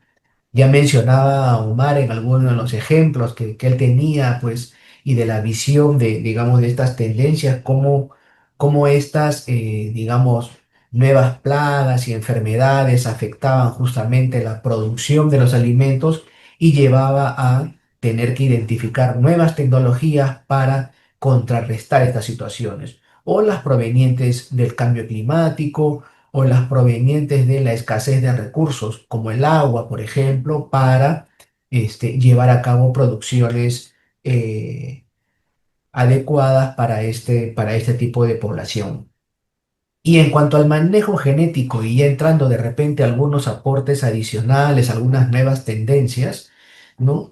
Creo que los aspectos fundamentales aquí están relacionados con el uso de la propiedad intelectual, ¿no? Definitivamente existen espacios internacionales para poder cooperar, compartir en el desarrollo de nuevas tecnologías, pero uno de los aspectos fundamentales es quién es el dueño de esa propiedad intelectual o en qué medida podemos compartir esa propiedad intelectual.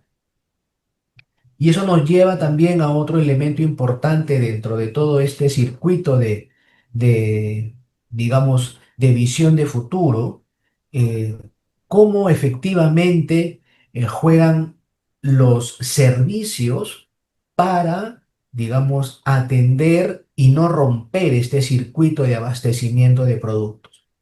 Sin duda, los servicios vinculados a las capacidades logísticas, ¿no?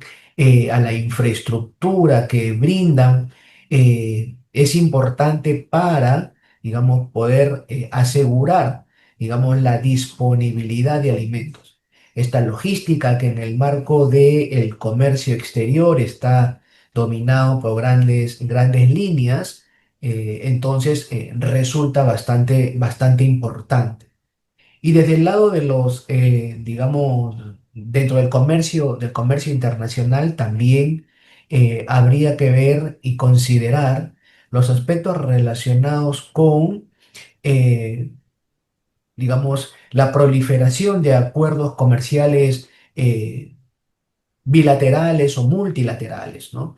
Cómo estos espacios ayudan efectivamente a que este flujo de alimentos no se interrumpa. Claro, sujeto a reglas que establecen los países garantizando digamos, la salud y vida en cada uno de los territorios. Entonces, ahí se genera, digamos, un espacio para abordar no solamente desde el tema social, sino también desde el tema económico. Y en el tema geopolítico también es importante mirar estas tendencias, ¿no? La proliferación, digamos, de conflictos por territorio, por recursos naturales a nivel global, ayuda pues a repensar cómo deberían armarse estas cadenas de suministro globales, de manera que tengamos acceso y disponibilidad a un flujo de alimentos que nos ayude a desarrollarnos normalmente, ¿no? Estos son algunos de los elementos que te planteo en el ámbito local y en el ámbito internacional que creo pudiéramos seguir trabajando a futuro. Gracias. Mil gracias, mil gracias, Fernando. Muy interesante esta primera rueda y gracias por mantenerse en el tiempo. Quisiera entonces, sobre la base de esto, quisiera lanzarles una segunda pregunta. ¿Qué eventos futuros o emergentes consideran que son claves, que es necesario incorporar en el análisis? Estamos pasando situaciones hoy día conflictivas en el mundo, cambios en una serie de panoramas mundiales, en la geopolítica mundial, ¿no? Que a la luz de esa dinámica que estamos viviendo, ¿no? ¿Qué eventos futuros o emergentes consideran que son claves? Raúl, empezarías también con 5 minutos, por favor. Gracias.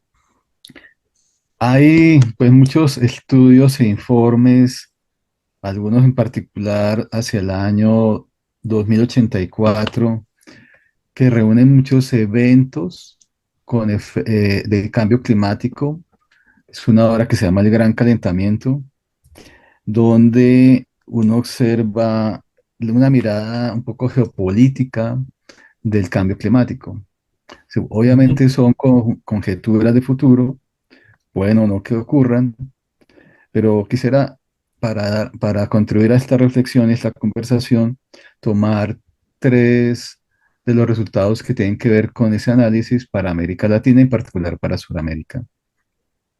El primero, en el caso de Colombia, Colombia depende en términos de agua, depende de los nevados.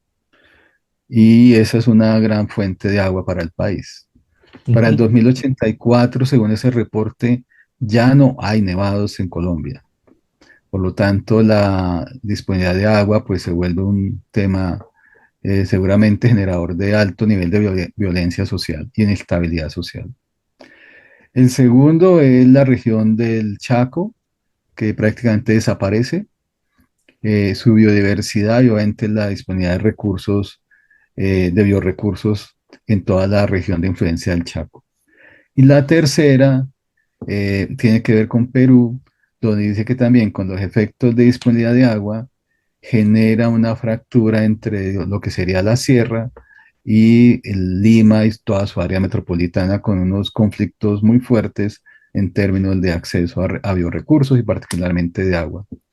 Uso esos tres ejemplos de esa obra el gran calentamiento global al 2084 para introducir algunos eventos particulares que uno pudiese tener en cuenta como tú lo preguntas, como eventos futuros emergentes que puedan ser considerados en el análisis.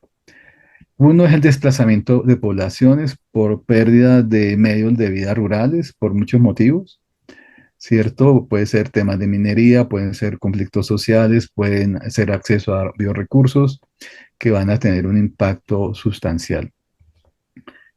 Otro conjunto de asuntos que empiezan a emerger con tecnologías 4.0 y 5.0 es el surgimiento de cultivos diseñados a partir de inteligencia artificial.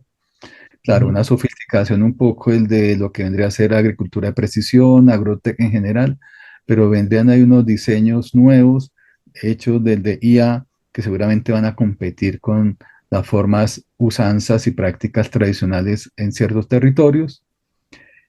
La expansión de la carne cultivada, que ustedes bien saben que ha habido muchos esfuerzos recientes, sobre todo en Estados Unidos y en Europa. Los pioneros han tenido dificultad de sostener su modelo de negocio y aún está un poco en recalibración ese desarrollo de ese desarrollo de carne cultivada y por supuesto, seguramente habrán nuevos intentos y eso se consolidará en algún momento. A esto se acompaña la fermentación de precisión y en general la agricultura celular. Esos dos asuntos de base tecnológica nos llevan a un desafío muy importante que son dilemas éticos y regulatorios. Esos son, digamos, asuntos no menores que deberían ser tenidos en cuenta en este tipo de análisis, sobre todo si lo miramos desde la mirada prospectiva. Y digamos, para cerrar este panel de contribuciones, uno podría al menos mencionar otros tres. Uno, el surgimiento de movimientos locales donde la protección de lo ecológico y la protección o preferencia por el consumo de ciertos alimentos de esos territorios y de esas comunidades se vuelve una contratendencia frente a, digamos, a movimientos o a corrientes principales acerca de producción y, digamos, la cultura alimentaria que puede surgir ahí. Entonces, los patrones de consumo no solo se darían por los cambios generacionales como tal, sino por movimientos, digamos, como antitendenciales que surgen como reacción de las comunidades locales. El segundo de los tres que quería mencionar finales, por supuesto, sigue siendo la tensión entre agrocombustibles y obviamente cultivos para producción agrícola de alimentos, y en el medio está pues la energía solar como elemento también que suma en esas tensiones de transición energética y presión sobre las tierras disponibles agrícolas. Y el tercero, para cerrar mi intervención, tiene que ver con el aumento progresivo y la aceptación sobre lo que uno llama hoy reconocimiento legal de los derechos de la naturaleza. Entonces, ahí emergen una cantidad de marcos legales, normativos, jurisprudencia, que cada vez es mucho más aceptada sobre qué tipo de derechos tiene la naturaleza. Simplemente, como seguramente pasará en otros de los países, aquí en Colombia, efectivamente, ya desde hace algunos años ha surgido mucha legislación, sobre todo alrededor de los ríos, y por supuesto cuando hay comunidades o industrias que afectan a los ríos sobre el tema de derechos de la naturaleza, pues están surgiendo una cantidad de normas y regulaciones que generan impactos en el forma de uso de los recursos, y por supuesto que están empezando a tener impactos del derecho penal y no solo del de otros ámbitos, digamos, de la jurisprudencia. Con eso cierro esta contribución de estos 5 minutos. Muchas gracias. Gracias, Raúl. Fernanda, atentos a tu aporte también por 5 minutos. Gracias. Gracias. Bueno, pues para no repetir lo que ya mencionó Raúl, que me parece totalmente relevante, creo que de todo lo que se mencionó, desafortunadamente no van a ocurrir esas cosas de manera aislada o por separada, ¿no? Creo que lo que debemos pensar y reflexionar es sobre la concatenación de todos esos eventos. Es decir, sequías prolongadas, más desplazamientos masivos, más inflación de alimentos, más la inestabilidad política, como lo estamos viendo ahora, ¿no? Todos los eventos al mismo tiempo ocurriendo. Y desde ese lugar, creo que al final del día, pues crean efectos exponenciales cuando se unen todas estas crisis, porque no solamente provocan una interrupción sostenida de los ciclos agrícolas, sino también quizás manifiestan o se manifiestan a través de la incapacidad estatal para intervenir con eficiencia cuando ocurren todas estas crisis al mismo tiempo, y eso hace que a su vez haya pues un repliegue de productores y que se emerjan, como bien decía, estas contratendencias o estas fuerzas desde la territorialidad y desde lo local, pues para afrontar todos estos eventos, ¿no? Eso por un lado. Lo segundo, creo que está el tema de la posible mercantilización abrupta por razones biomédicas, geopolíticas o incluso, como ya se mencionó, derivadas del clima o del cambio climático. Y creo que aquí, pues eso va a tener posibles consecuencias de un aumento especulativo en los precios, aceleración quizás de contratos desiguales, porque entonces es como tengo la urgencia y pues tengo que hacerlo, tengo que vender o desplazar, tengo que tener ingresos, y eso a su vez provocaría posiblemente una pérdida de control territorial sobre el cultivo. Y de ahí se derivarían otros conflictos por tierras aptas y por todo lo que ya se platicó. Por otro lado, está evidentemente el tema de la desconexión del comercio global, ya sea por una posible pandemia, porque sabemos que mientras pues sigamos consumiendo alimentos de origen animal, pues las pandemias son una posibilidad, ¿no?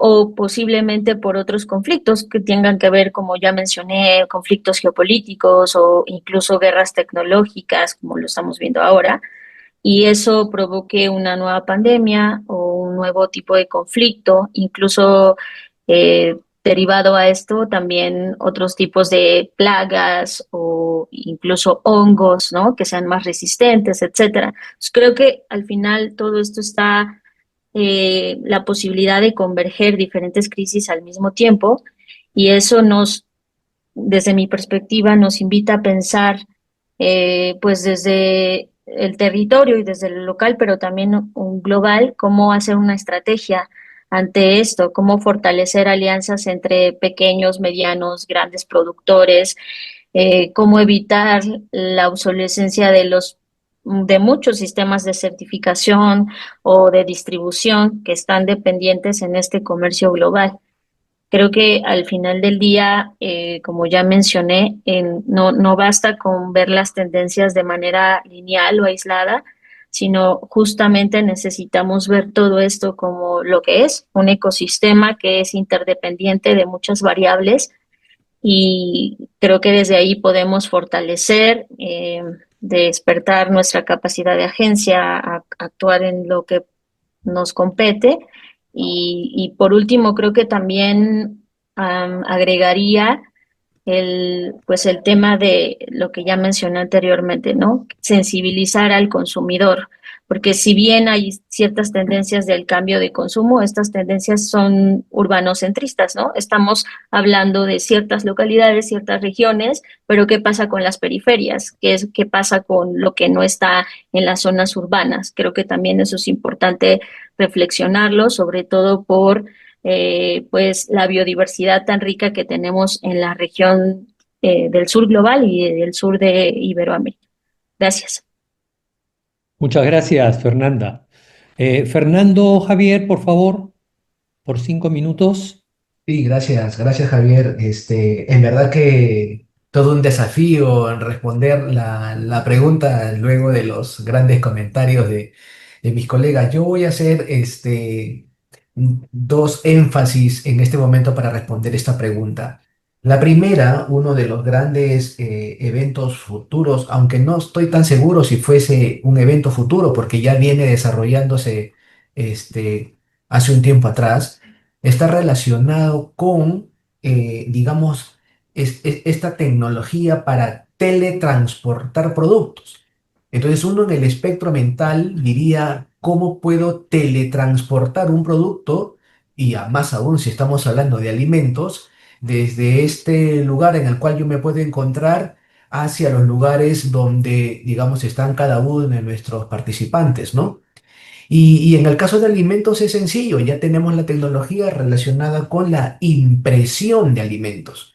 Entonces, esa tendencia, esa situación en la cual hoy día ya existen prototipos para, digamos, comercializar o entregar o disfrutar finalmente de un alimento que de repente en esta zona donde yo me encuentro no es posible, ya es un gran avance. Entonces necesitamos encontrar este manejo para estas situaciones de teletransportación, y eso va, en el caso de los alimentos, va a revolucionar los aspectos de la logística, va a haber un cambio total en el aprovisionamiento de productos, ¿no? Sin duda, acompañado pues de este desarrollo tecnológico, lo que mencionaban de la inteligencia artificial para mejorar los productos, de hacerlos más seguramente acordes a este tipo de tecnologías, hablando de la teletransportación, ¿no?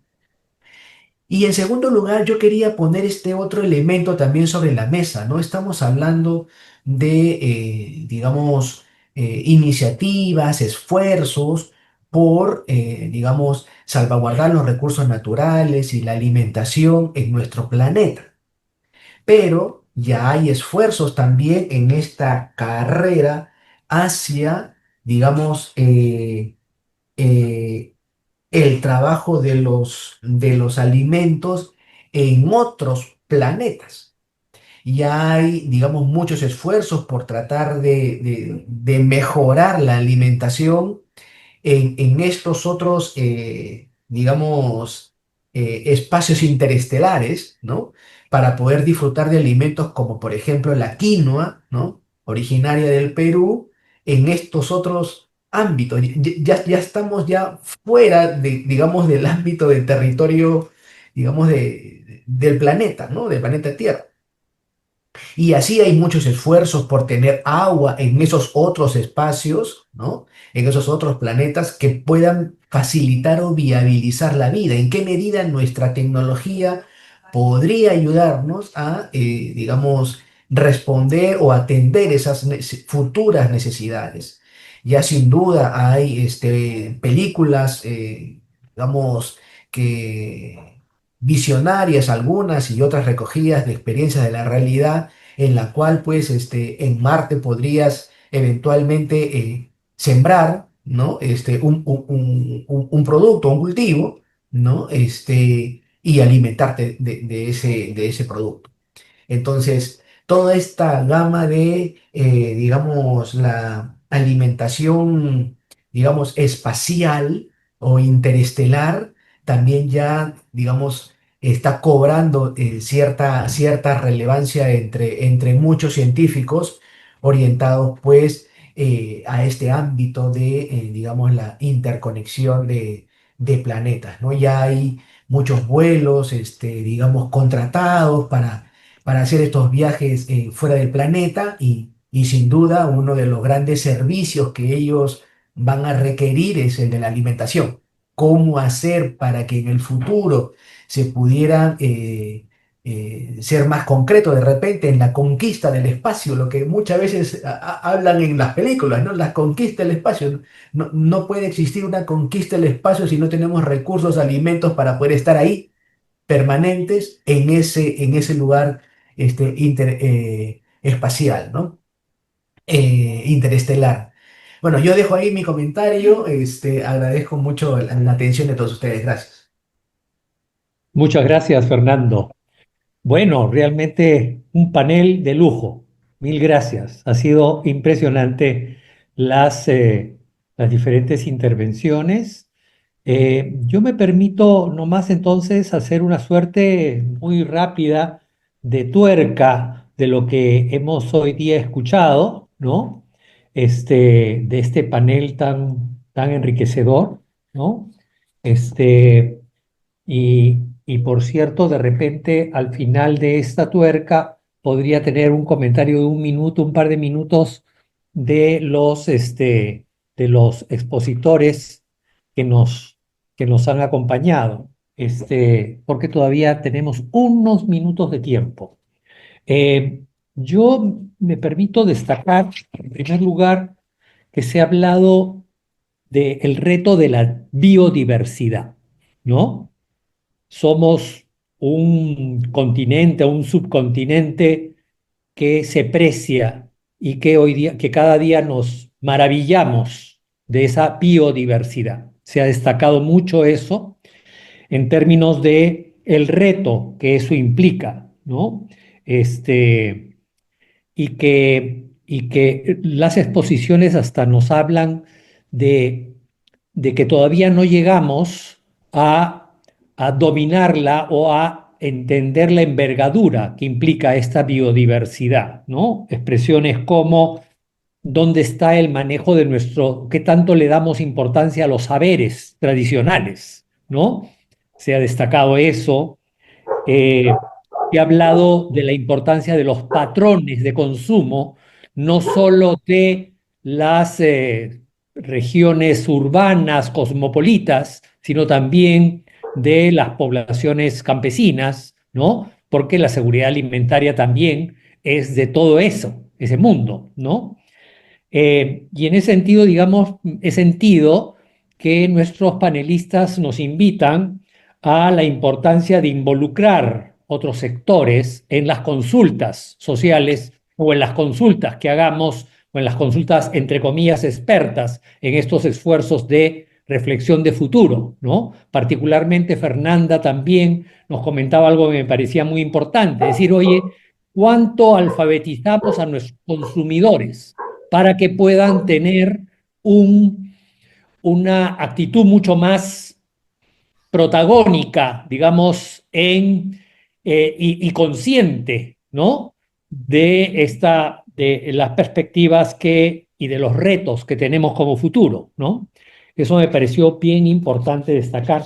Y esas intervenciones en general destacan algo que me parece sustantivo como nueva tendencia o como tema que habría que tratar con mucho mayor importancia, que es el tema gobernanza, ¿no?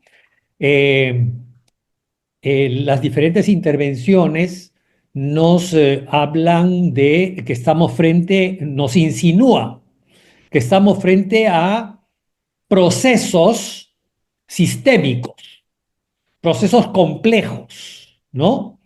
Que implican, digamos, que involucran un sinnúmero de dimensiones, y estas dimensiones no funcionan aisladamente, sino funcionan de manera articulada o digamos, interactúan entre ellas, generando otros fenómenos más complejos que evidentemente la gobernanza reta a nuestra gobernanza, ¿no? Eso es lo que he sentido como elemento, digamos, un poco en las diferentes intervenciones, desde el plano social en unos casos, en otros en el plano comercial, ¿no? Con las guerras comerciales, y en el plano tecnológico, ¿no? Como tres grandes temas que de alguna, o tres grandes entradas, todas confluyendo en este concepto de la necesidad de una visión más sistémica, de una visión más desde la complejidad, ¿no? Y para asumir el tema de una gobernanza, ¿no? Como reto sustantivo para encarar los diferentes temas que están en los desafíos de futuro que se mueven, ¿no? En fin, esto es un poquito mi sentir a partir de las intervenciones que he escuchado, que ciertamente nos retan hasta nosotros mismos, creo yo, hasta nuestra propia reflexión prospectiva, ¿no?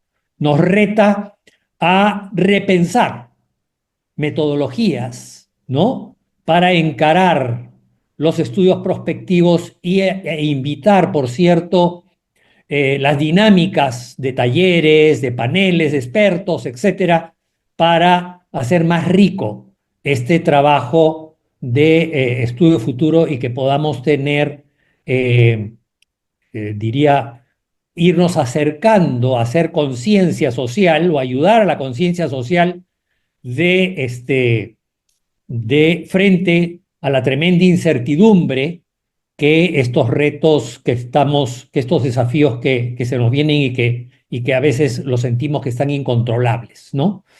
Bueno, eso es un poquito mi reflexión a partir de lo escuchado, y nada, paso la posta a Gabriela, para que nos dé para que entremos a otra etapa. Muchas gracias a los Muchas panelistas gracias. y a los expositores. Muchas gracias, Javier Ramírez Gastón, por la moderación, la excelente moderación de este espacio, y definitivamente a los panelistas de tan alto nivel, a Raúl Trujillo, Fernanda Rocha y Fernando Javier Martínez. Muchísimas gracias por acompañarnos en esta sesión y esperamos también tenerlos en las siguientes. Ahora quiero dar el pase al señor Carmelo Ecarri Enríquez, como promotor líder de la Plataforma Iberoamericana de Prospectiva Agroalimentaria, para que pueda él encargarse de este espacio de palabras de clausura. Adelante, Carmelo.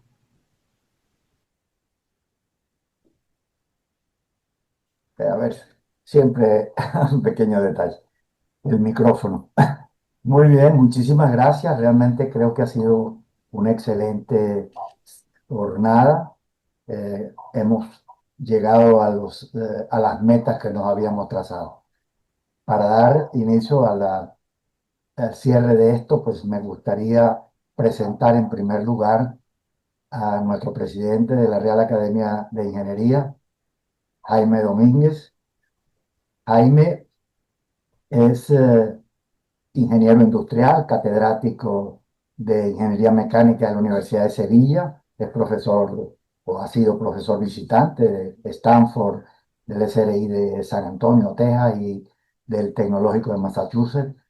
Ha sido subdirector de la Escuela Superior de Ingenieros de Sevilla, ha trabajado en la dinámica e integridad estructural de sistemas mecánicos y de biomecánica, y pues ha tenido también relieve con su premio Andalucía de Investigación Antonio Bulla, la medalla de plata de la Sociedad Española de Integridad Estructural y vicepresidente de la misma. Tiene la palabra nuestro querido Jaime Domínguez. A ver, Muchas gracias, ahora Carmelo, sí. por la introducción. Es un placer haber oído. La verdad que el desarrollo de esta reunión de la plataforma ha superado las expectativas que yo tenía, porque vamos, tenía buenas expectativas, pero las presentaciones y las discusiones o los temas que se han tratado me han parecido muy interesantes y, y creo que es una iniciativa que debe seguir adelante. Esta, según tengo entendido, es la segunda reunión. Estuve viendo que tuvisteis otra, no sé si fue en febrero o algo así.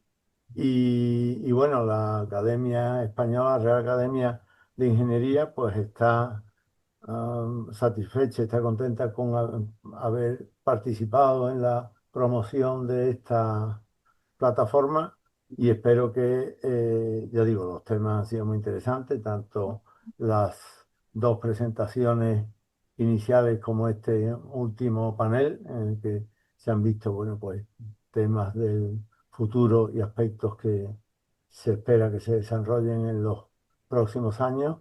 Y lo que yo espero es que siga habiendo cada vez más intercambio entre los distintos países latinoamericanos en este tema y más cooperación y que la plataforma siga desarrollándose en el futuro. Y espero que a todo el mundo, que todo el mundo haya salido satisfecho de esta jornada. Desde luego a mí me ha parecido muy interesante y espero que las próximas sean tan interesantes como esta. Y nada más, agradeceros a todos la participación y la colaboración con la Academia nuestra, que también nos produce satisfacción y nos interesa tener esas colaboraciones. Y muchas gracias a todos. Muchísimas gracias, Jaime. Pues sí, tenga la seguridad que en el próximo evento, que me decía Omar antes que vamos a trabajar en el mes de junio, antes del verano, y vamos a tener una siguiente. Y por supuesto, tengan la seguridad de que el vídeo de esta jornada, de este seminario y de este foro, pues estará publicado en la página web de la academia. Cuando se empezó a trabajar un poco la idea de cómo incidir en la organización de investigadores de Iberoamérica para abordar los distintos tópicos y las grandes preocupaciones de la humanidad. Por supuesto que el tema alimentario era un tema de alta jerarquía, pero también lo han sido y siguen siendo el tema energético, el tema vinculado con el problema de la organización y la gestión del agua, o los problemas que están relacionados con el desarrollo de las ciudades y el cambio climático, que es transversal, que es un problema genérico. Pero creo que hemos logrado iniciar con buen pie esta organización de instituciones que hacen estudios prospectivos en el área agroalimentaria. Pero la persona clave ha sido Javier Vitale. Javier, también quiero presentarlo, sé que todos los conocemos, pero licenciado en Ciencia Política y Administración Pública de la Facultad de Ciencias Políticas y Sociales de la Universidad Nacional de Cuyo. Cursó estudios de posgrado en la Facultad Latinoamericana de Ciencias Sociales, especialista en prospectiva y planificación estratégica. Ha trabajado en los campos agroalimentario y territorial principalmente y es investigador del Centro Regional Mendoza del Instituto Nacional de Tecnología de Argentina. Es codirector del Centro de Estudios Prospectivos, que ha sido la organización pivote junto con las academias. Por supuesto, es coordinador también de la Red Abierta de Prospectiva e Innovación en América Latina y el Caribe, del programa de CITED, y es miembro del Comité Ejecutivo de la Federación Mundial de Estudios del Futuro. Javier, tienes la palabra. Bueno, muy buenas tardes, un gusto saludarlos a todas y todos y un placer encontrarme con queridos colegas y compañeros en este camino de la prospectiva en el campo agrícola y alimentario. En nombre del Centro de Estudios Prospectivos de Cuyo queremos agradecer profundamente la participación activa de cada uno de ustedes en este seminario y foro internacional que nos ha permitido abrir un espacio estratégico para el diálogo y para el intercambio de saberes y la construcción de visiones compartidas sobre el futuro agrícola y alimentario en Iberoamérica. Durante esta jornada hemos abordado tendencias emergentes, analizado señales de cambio, compartido experiencias y conocimientos sobre los desafíos y oportunidades que enfrentan nuestros sistemas agroalimentarios y que han quedado evidenciados en la heterogeneidad estructural que nos caracteriza en América Latina, el contexto actual de policrisis, de alta complejidad e incertidumbre. Hemos coincidido en la urgencia de actuar anticipadamente, de articular ciencia, política, empresa y sociedad, y de impulsar modelos de desarrollo más sostenibles, inclusivos y resilientes. La bioeconomía no es solo una opción tecnológica o productiva, es una visión de futuro. Y hoy más que nunca necesitamos fortalecer las capacidades prospectivas de nuestros territorios, instituciones y comunidades para navegar la incertidumbre y complejidad con propósito y compromiso.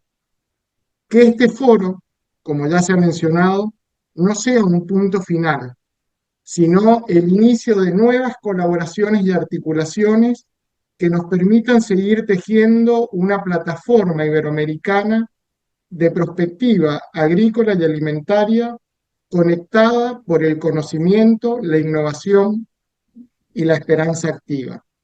Agradecemos a las academias de ciencia de España y de Venezuela por el liderazgo y compromiso en este proceso, en especial a Carmelo, que nos acompaña día a día en la construcción de esta plataforma.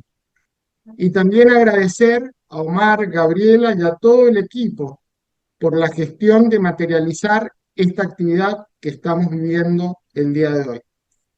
Agradecemos la participación de los disertantes, panelistas y la participación de todos ustedes en este espacio que hacen posible que la plataforma iberoamericana de prospectiva agrícola y alimentaria tenga vida. Muchas gracias y por futuras actividades más.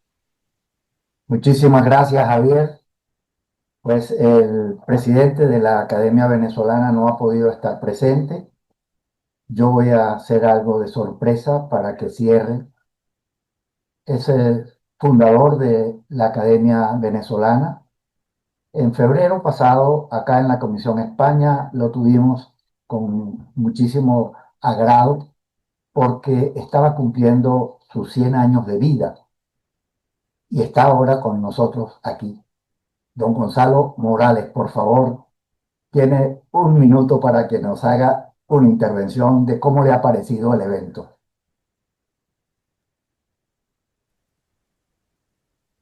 A ver, lo sorprendí. No, ya abrió el micrófono.